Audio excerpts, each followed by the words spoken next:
and his mom. And so I threw it out to him. Maybe she would be up for some filming. And it happened that she was up for some filming in the last month of her life. And we captured on camera the most incredible experience of her describing her childhood through her dolls from her childhood and her stuffed animal from her childhood. And she was really touched and happy remembering these moments, and really sad too. So she moves between many different emotions as she looked over her past and compared it to her present moment. So I was so fortunate to be there and witness her journey and to witness it on camera as well. And I didn't know if it was appropriate. I had never met her before.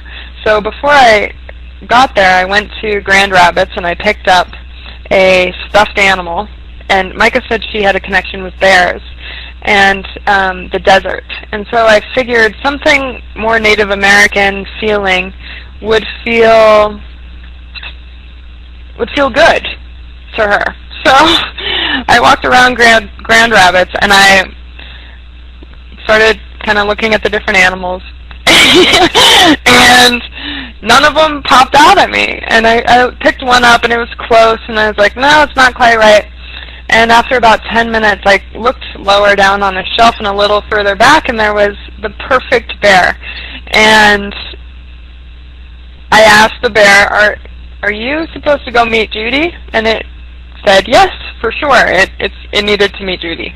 You know, okay, that's really going on in my own mind maybe, but that's more of the secret level of reality that I was talking about earlier.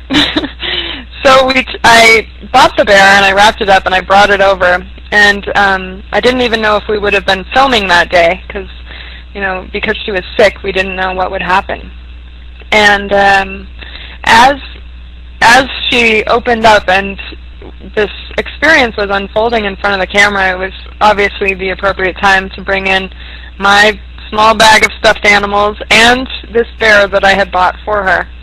So I brought in some of my stuffed animals, and she was delighted as she was holding some of the more fluffy stuffed animals. All hers seemed to be mostly dolls that were breakable, that you couldn't play with beyond, in a rough way. And some of my stuffed animals were bigger, and she was really excited about it. And it was so delightful to see the 65-year-old woman finally move past the initial barrier that was holding her in reality.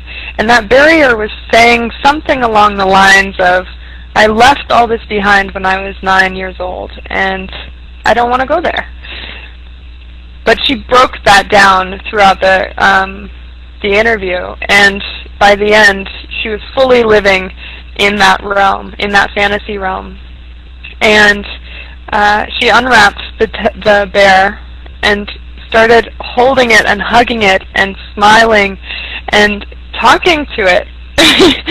And it was the most beautiful experience I've ever been through, probably because it was in the moment and I was totally present for that moment. And I seem to say that about a lot of things in my world, because it just seems to get better and better the more present you get. So she was talking to this bear and totally delighted, and the happiness in my heart to meet this stranger who just unfolded this beautiful reality, and it was captured on film, was so delightful.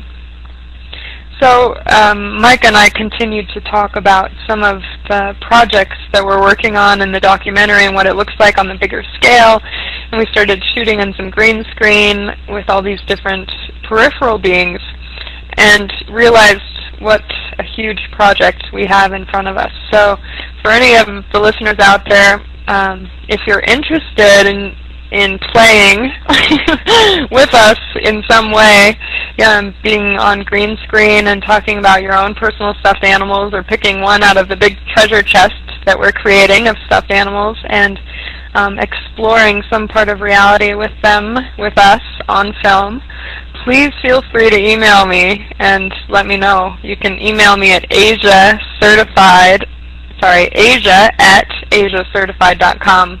That's AJA at asiacertified.com. You can also check out my website at www.asiacertified.com. So I went to Buton, and while I was there, I had this very transformative spiritual experience.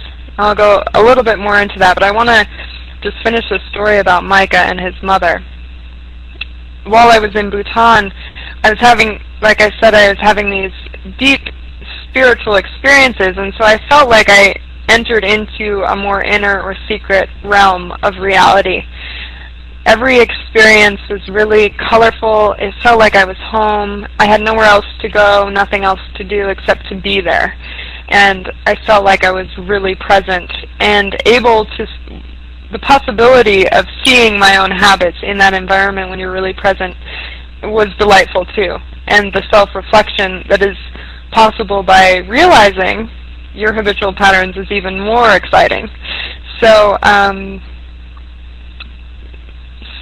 in one of I had very colorful dreams, and I seemed to live in the dream reality a lot. I mean, I sleep a lot, but my dreams seem to teach me as much as my life teaches me, if not more. And there's definitely a feeling last night, for example, while I was falling asleep, of moving through the different levels of reality and almost busting through this